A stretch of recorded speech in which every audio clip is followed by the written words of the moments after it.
Hello, Djuro Sen with a CES 2018 update, and this time we're looking at drones. And drones have been everywhere at CES again this year.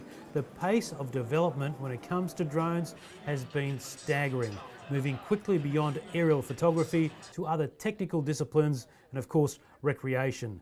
There are plenty of drones at CES. Let's check them out. It is a very fantastic drone. It is an all-weather drone. It can use for the rescue. And a lot more, including fishing. The Swell Pro drone is ideal for shooting water sports with the peace of mind that it won't be ruined if it falls in the ocean. There are underwater drones too, but they need to be tethered because wireless communications don't travel so well through water. But what if you want to do the exploring? The smallest underwater scooter of this world, I think.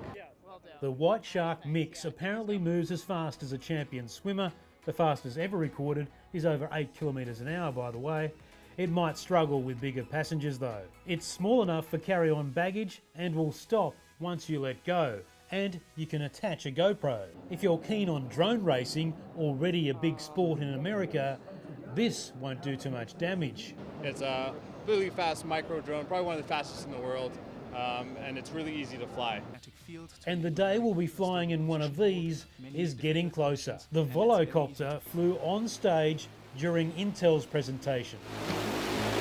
We were very happy about the safety record. This is something which we are very proud of and hope to bring this technology also to a market in the upcoming years. But safe, autonomous air taxis need super fast networks and machine-to-machine connections, and that's what Telstra CEO Andy Penn is gearing up for. You just realise how important the network is, because fundamentally, virtually everything that can be connected is being connected, and it all relies on high-quality networks. Next time when we report from CES, it'll be about robots. See you then.